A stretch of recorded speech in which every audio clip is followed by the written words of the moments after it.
খালি ওয়াজ নসিহত দিয়ে কোনো জমিন পরিবর্তন হয় না। জমিন পরিবর্তন হয় জমিনে থেকে। আমার মনে হয় জামাত ইসলামী ক্ষমতায় আসার পরের দিন রাতে দেখুন প্লেন লাইন ধরে গেছে, দুর্নীতিবাজ যেগুলা, চাঁদাবাজ যেগুলা, এমনি ভালো হয়ে যাবে। দূরে দাড়ি টুপি পড়া মসজিদে দেখবেন ফজরের নামাজে তাদেরই আগে দেখবে।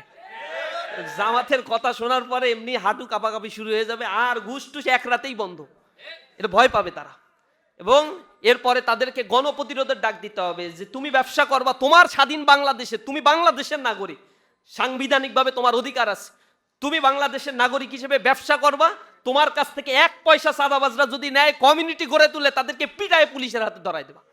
দেখবেন জনগণ কারওয়ান বাজারে যেরকম ধোলাই দিছে, পুরো বাংলাদেশে এরকম গণধোলাই কর্মসূচি চলবে, তখন চাঁদাবাজদের বিরুদ্ধে এলাকায় টিকতে পারবে। জনগণের প্রবলেম হচ্ছে হেলথ সেক্টরে প্রবলেম। মানুষ স্বাস্থ্য খাতে যে পরিমাণ অবহেলা আর দুর্নীতির শিকার হয়, 70% মানুষ টিআইবির রিপোর্ট অনুযায়ী তাদের কাছে বলেছে যে আমরা সরকারি হাসপাতালে সেবা নিতে গিয়ে দুর্নীতির শিকার হয়েছি, করাপশনের শিকার হয়েছি, টাকা ঘুষ দিয়ে আমাদেরকে সেবা নিতে হয়েছে। সরকারি হাসপাতালগুলোতে গেলে মনে হয় ছাগলের ছানা, মানে গো বাছুরের ছানা যেরকম থাকে অবহেলায় অবজ্ঞায়, এদেশের জনগণ নাকি দেশের মালিক। দেশের মালিক হয়ে ওই হাসপাতালগুলোতে ওই মানুষগুলো যেভাবে পড়ে থাকে, এগুলো দেখলে কান্নায় চোখ থেকে পানি ঝরঝর করে পড়ে আসে। কল্পনা করা যায় না মানবিকতা কোথায়। সরকারি হাসপাতালগুলোতে ডাক্তার খুঁজে পাওয়া যায় না। ডাক্তার আসে, বড় ডাক্তার 2 ঘন্টা 3 ঘন্টার জন্য তার অন্য চেম্বার নিয়ে এসে ব্যস্ত হয়ে পড়ছে। ইথিক্স নাই তাদের ভেতরে। বেসরকারি হাসপাতালে যাও, এই টেস্টটা কোথায় থেকে করাবো? সরকারি হাসপাতালে সব মেশিন নষ্ট, দরপত্র হয়, এরপরে সেকেন্ড হ্যান্ড মেশিন কিনে নিয়ে আসে, এই রিপেয়ারিং না করতে সব নষ্ট হয়ে যায়। সরকারি হাসপাতালে আসে চিকিৎসার জন্য, প্রেসক্রিপশন লিখে বেসরকারি হাসপাতালে যাও, কোন ডাক্তারের কাছ থেকে নিয়ে আসছো, এটার আবার 40% কমিশন, এগুলো আবার ফ্রিজ, এসি টেসি সব চলে যাচ্ছে। স্বাস্থ্য খাতে জনগণের জীবন নিয়ে যে পরিমাণে তামাশা এই দেশে হয়, এটা লাঞ্ছনাদায়ক, কষ্টকর। এই পরিস্থিতির পরিবর্তন দরকার। জামাত ইসলামী এই ঘোষণা দিয়েছে, ইনসাফের বাংলাদেশ হলে বাংলাদেশের 64টি জেলায় আধুনিক স্বাস্থ্যসেবা কেন্দ্র গড়ে তোলা হবে। যে স্বাস্থ্যসেবার জন্য মানুষকে ঢাকায় আসতে হবে না, বিদেশে যেতে হবে না, এই স্বাস্থ্যসেবা কেন্দ্রগুলোতে তারা নিজেদের এই সেবাগুলো তারা নিতে পারবে। এই স্বাস্থ্যসেবার কথাগুলো মানুষদেরকে বলতে হবে। প্রত্যেকটা জেলা পর্যায়ে, উপজেলা পর্যায়ে হেলথ সেন্টারগুলোকে আধুনিকায়ন করা হবে। এখানে যে সকল মধ্যস্বত্বভোগীরা যারা রয়েছে এবং যারা হচ্ছে এখানে করাপশনের সাথে জড়িত, তাদেরকে স্ট্রিক্টলি হ্যান্ডেল করা হবে। মানুষ যায় ব্যাংকগুলোতে, লোন পায় না, তেলো মাথায় তেল দেওয়া হয়। ব্যাংকিং লোনগুলো যারা উদ্যোক্তা হতে চায়, তরুণ উদ্যোক্তাদের ব্যাংকিং লোন বিনা সুদে বিনা শর্তে এখানে ব্যাংকিং লোন দেওয়া হবে। সাথে সাথে সরকারের পক্ষ থেকে কারিগরি প্রশিক্ষণেরও ব্যবস্থা করা হবে। তাহলে ইয়ত এম্পাওয়ারমেন্ট তৈরি হবে। শিক্ষা ব্যবস্থা হযবরল অবস্থা। কারিগরি শিক্ষায় যুব শ্রেণীকে যদি শিক্ষিত করা যায়, তাহলে 6,20,00,000 মানুষ যে পভার্টির সীমার নিচে বসবাস করছে, আর 30% মানুষ এখন বাংলাদেশে চরম দারিদ্র সীমার নিচে বসবাস করছে। এই চরম দারিদ্র সীমার নিচ থেকে মানুষকে উঠাতে গেলে তাদেরকে এম্পাওয়ার্ড করতে হবে। এই এম্পাওয়ারমেন্টের জন্য তাদেরকে টেকনিক্যাল ট্রেনিংগুলো এক্সিলারেট করে দিতে হবে, এবং সেই ট্রেনিংয়ের জন্য জামাত ইসলামী কমিটেড। আমিরে জামাত বলেছে তাদের ইশতেহারে এটা ঘোষণা দেবে যে এই ট্রেনিং ইনস্টিটিউটগুলোকে শতভাগ ফাংশনাল করা হবে, দক্ষ ট্রেনার এখানে নিয়োগ দেওয়া হবে, এবং ট্রেনিংয়ের জন্য যত প্রকার ইকুইপমেন্ট দরকার তার জন্য ইয়ত মিনিস্ট্রিতে যা বরাদ্দ দেওয়া দরকার, এলজিআরডি থেকে মানে ইয়ত মিনিস্ট্রি থেকে সেই বরাদ্দগুলো শতভাগ নিশ্চিত করা হবে, এম্পাওয়ারমেন্ট করা হবে। ইউনিভার্সিটিগুলোকে টেকনিক্যাল হাব তৈরি করে ফেলা হবে। কারিগরি শিক্ষা এবং ল্যাঙ্গুয়েজ শিক্ষা দিয়ে পৃথিবীর বিভিন্ন দেশে যাতে কর্মসংস্থান সৃষ্টি হয়, সে কর্মসংস্থান সৃষ্টির জন্য সরকারি তদারকি থাকবে। বিদেশে যারা যেতে চায় তাদের মধ্যস্বত্বভোগিতার কারণে লক্ষ লক্ষ টাকা অপব্যয় হয়। এরপরে আবার টাকা দিয়ে দালালরা এই টাকাগুলো মেরে দিয়ে চলে যাচ্ছে, পাঠাচ্ছে আনইফিশিয়েন্ট স্কিল লেবারগুলো, সেখানে গিয়ে তারা সাপ্রেসড হচ্ছে, তাদের ভিসা জটিলতা হচ্ছে, পাসপোর্টে প্রবলেম তৈরি হচ্ছে। এই সমস্যাগুলো হবে একেবারে অন টু ওয়ান, অনলাইনের মাধ্যমে আবেদন করবে। কোনো মাঝখান থেকে কোনো মধ্যস্বত্বভোগী বা দালাল থাকতে পারবে না। এখান থেকে আবেদন করবে, দক্ষতা বাইরার মাধ্যমে প্রশিক্ষণ নিবে, প্রশিক্ষণ অনুযায়ী দক্ষতা অনুযায়ী এজেন্সিগুলো বিদেশ থেকে আসবে, এসে তারা ক্রাইটেরিয়া অনুযায়ী টেস্ট নেবে, টেস্ট নিয়ে যে কয়জন নেয়ার সে কয়জন নিয়ে চলে যাবে। আমরা তো সরকারকে বলি, জামাত ইসলামী যদি সরকার গঠন করে ইনশাআল্লাহ করবে, তখন এই বিদেশে যে শ্রমিকগুলো যাবে, এই ডায়াসপোরারা আমার অর্থনীতি যেহেতু টিকিয়ে রাখছে, এই ডায়াসপোরাদেরকে সর্বোচ্চ অনার এবং সম্মান দিতে হবে, কারণ আমার দেশের অর্থনীতি টোটালি রেমিটেন্সের উপরেই টিকে আছে। সুতরাং এই রেমিটেন্সটা ডাবল ফিগার করা 1 বছরের ব্যবধানে সম্ভব। এ কারণে যারা বিদেশে যাচ্ছে তাদের বিদেশে যাওয়াটাই স্মুথ করে দিতে হবে, ট্রেনিং দিতে হবে, এবং তাদের ওইখানে যথাযথ সম্মান এম্বাসিগুলোর মাধ্যমে এম্বাসিকে শতভাগ অ্যাক্টিভ করে ফেলতে হবে, জনগণকে যেন পূর্ণ সিকিউরিটি এম্বাসিগুলো বিদেশে দিতে পারে, সেই নিশ্চয়তাগুলো দিতে হবে। এই জায়গাগুলোতে আমরা যখন মানুষের কাছে শিক্ষা, স্বাস্থ্য, দুর্নীতির বিরুদ্ধে আমাদের অবস্থান, এই universal education system, technical education system সবার জন্য, ইন্ডাস্ট্রিগুলো যাতে গ্রো আপ করে সেজন্য তাদের সুব্যবস্থাপনা, বিদেশ থেকে যারা ইনভেস্ট করতে চায় তাদের জন্য যখন ওপেন অ্যাক্সেসগুলো করে দেওয়া হবে, এই দেশের অর্থনীতির গ্রোথগুলো সাইমালটেনিয়াসলি একেবারে ড্রামেটিক্যালি বৃদ্ধি পাবে ইনশাআল্লাহ। তাহলে জনগণের মধ্যে ইনকাম ডিসপারশন কমবে, জনগণ তার অধিকার ফিরে পাবে। এখানে যারা মানে আততায়ী হচ্ছে, দুষ্কৃতিকারী যারা এখন হত্যাকাণ্ড ঘটাচ্ছে, এগুলো একেবারে এআইয়ের মাধ্যমে আন্ডার সার্ভিলেন্সের মধ্যে নিয়ে আসা সম্ভব।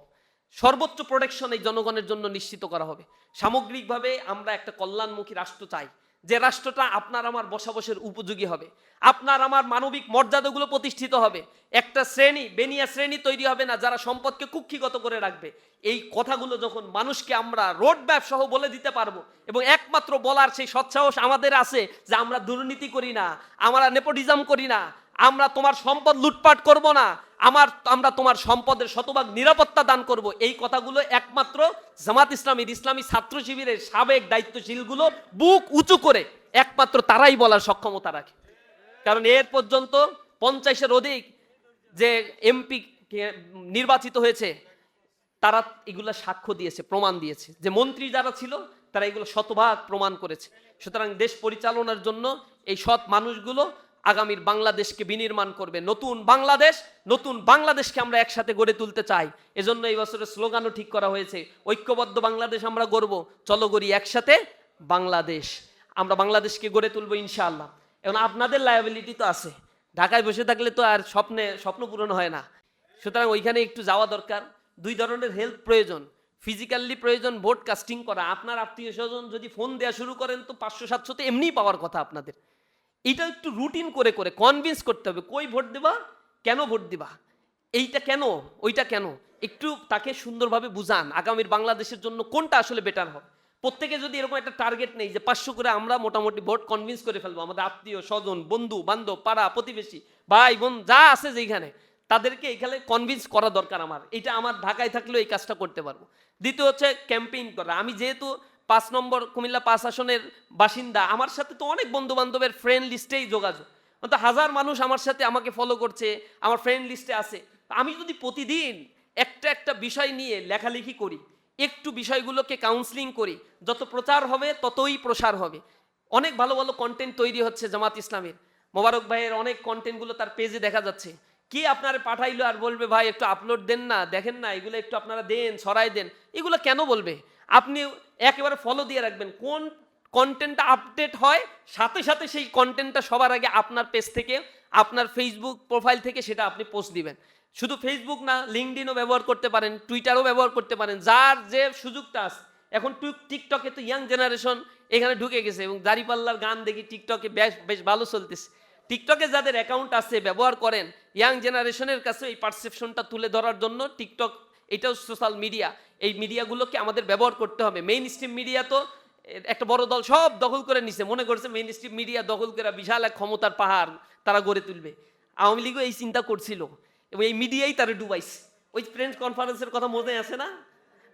রাজাকারের নাতিপুতিরা কি পাবে, ডুবাইছে না? তেল দেয়া সাংবাদিকরা ডুবাইছে না? এই মিডিয়াগুলো এখন আবার তেলবাজি শুরু করেছে, মানে ডুবানোর জন্য। আর কিছু অবশিষ্ট দরকার নাই, আমাদের ওদের নিয়ে কোনো কথা বলারও দরকার নাই, এমনি শেষ হয়ে যাবে। যাদের পেছনে ধরছে তারা তাদেরকে ডুবাই ছাড়বে, এরা যাদেরকে ধরছে তাদেরকে এই দশা করেই ছাড়ছে। ওইটা চিন্তা ভাবনা না করে আমাদের হাতে যে মিডিয়া আছে, 80% মানুষ এখন তথ্য ক্যারি করে হচ্ছে সোশ্যাল মিডিয়ার মাধ্যমে। সুতরাং এই 80% ইনফ্লুয়েন্সের সেক্টরটা আপনার হাতে আছে, আপনাকে মনে রাখতে হবে এবং কনফিডেন্স রাখতে হবে। ইনশাল্লাহ আগামী দিন তো পরিবর্তন হবে, এই পরিবর্তন আমাদের হাত ধরেই হবে। আপনারা সমীক্ষা দেখছেন, সর্বশেষ যে জরিপ দেখেছেন, এর আগেও জরিপ দেখেছেন, জরিপগুলো একটু ক্যালকুলেশন করবেন, দেখবেন ওইখানে লেগেছে 34% বিএনপি, 33% জামাত, 7% এনসিপি, 4% চরমোনাই, অন্য দল আর 3-4% মিলে জিলে আছে। আচ্ছা, যোগ টোগ করলে এই যে 10 দলীয় জোট যেটা হয়েছে তা কত শতাংশ হয়? হিসাব কিতাব করে দেখবেন ওইখানে 40 পার হয়ে গেছে, আর ওরা এখনো 35-এ আছে। এই জন্য মাথাটা কিন্তু ঠিক নাই, ঠিক নাই। এখন যা ইচ্ছা তাই করতেছে, এরে মারতেছে, ওরে ধরতেছে। আগে যে চিন্তা করছিল যে 200 আসন নিয়ে তো এমনিই যাব, পারলে 280 নিয়ে যাই কিনা এটা নিয়ে সন্দেহ ছিল। এখন হচ্ছে ওই যে চাল চুলা কিছুই নাই, এমন একটা অবস্থা যে 150 পরে কিনা এটা নিয়েই টেনশনে আছে। কিন্তু টেনশনটা দিন যত যাচ্ছে ততই বাড়তেছে। এখন আমাদের এই ভূমিকাটা রাখতে হবে। সোশ্যাল মিডিয়ার এই মাধ্যমে ইয়াং জেনারেশনের কাছে আমাদের অ্যাপ্রোচটা, আমরা কি বলতে চাই এটা একটু আমরা তুলে ধরবো। আমরা তো কারো কাছে ফেক কোনো কিছু চাই না, আমরা তো তাদেরকে ইলিগাল কোনো প্রেফারেন্স চাই না। আমরা সৎ কথাগুলো, হক কথাগুলো মানুষের সামনে তুলে ধরবো। এই কাজটা অন্তত ঢাকায় বসেও করা যায়, যে জায়গায় থাকেন না কেন।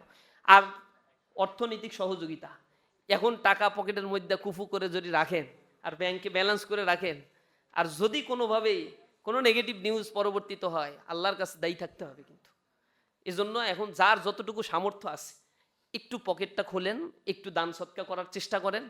এখন আমাদের তো 10-এর লাঠি 1-এর বোঝা। ইসলামী আন্দোলন যারা করে তাদেরকে এই ফাইন্যান্সিয়াল আপনাদের সকলের এই দোয়াগুলোই হচ্ছে একটা শক্তিতে রূপান্তর হয়। আমরা আশা করি আপনারা সেই জায়গা থেকে শুধু নিজে দেবেন না, নিজের বন্ধু বান্ধব আছে না। আমি যখন কালেকশন করি, আমি আমার রেগুলার সুদীদের কাছ থেকে কম করি, ওটা তো বিএম করে। আর কালেকশন করি হচ্ছে আমার যারা বন্ধু, নতুন বন্ধু যারা হয়েছে, ওয়েল উইশার, যারা আমারে খুব ভালোবাসে বলে, তাদের বলি ভালোবাসা খালি মুখে মুখে দেখাইলে হবে না, বিয়ামওয়ালিকুম ওয়াংফুসিকুম।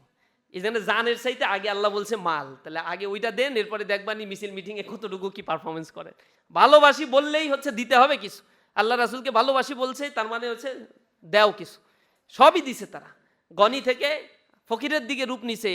তার বন্ধু বান্ধব জিজ্ঞাসা করছে, বলছে যে আমি আল্লাহর সাথে ব্যবসা করছি, এবং সেই ব্যবসা তো আল্লাহ নিজেই কোরআনে সার্টিফাই করেছে, আল্লাহ আদুল্লুকুম আল্লাহ তিজার, তোমাদের একটা ব্যবসার কথা বলে দেবো না।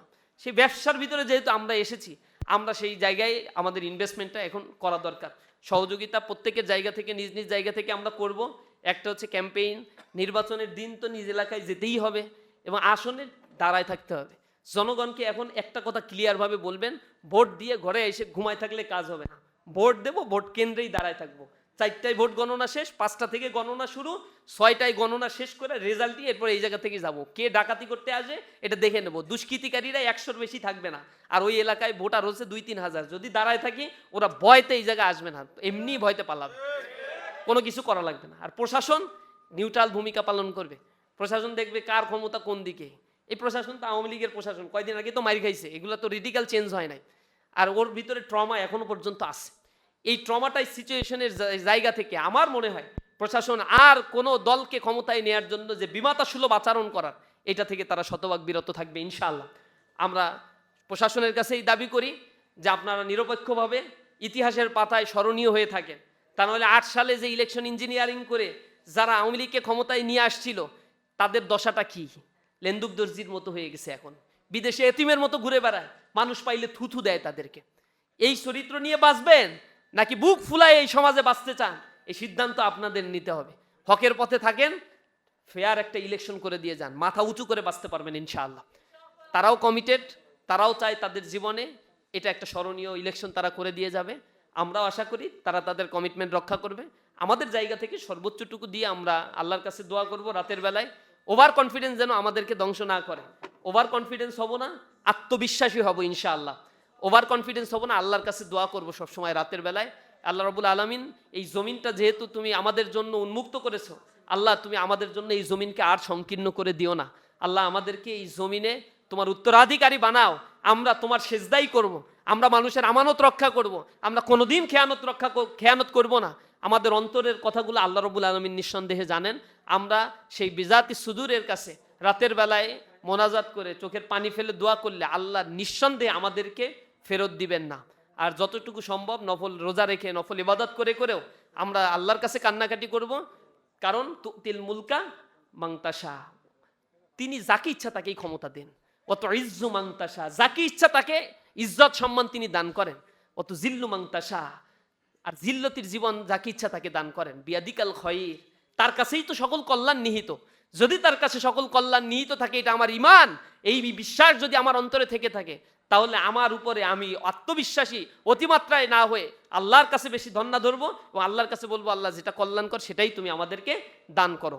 ইনশাআল্লাহ আল্লাহ রাব্বুল আলামিন এই জমিনে আমাদেরকে, যে জমিনে আমাদের শহীদ নেতৃবৃন্দের রক্ত ঝরেছে, এই জমিনে মতিউর রহমান নিজামীর রক্ত ঝরেছে, আলী হাসান মোহাম্মদ মুজাহিদের রক্ত ঝরেছে, কামারুজ্জামান, আল্লামা দেলোয়ার হোসাইন সাইদিকে তারা কারাগারে আটকে রেখেছিল, তারা শেষ করে দিতে চেয়েছিল এই জমিনে আমাদেরকে, কিন্তু তারা পারে নাই। ইনশাআল্লাহ আল্লাহ রাব্বুল আলামিন আমাদেরকে তার এই জমিনের উত্তরাধিকারী বানাবেন, আমরা সেই আশাবাদ ব্যক্ত করি, আল্লাহর কাছে সেই দোয়া করি।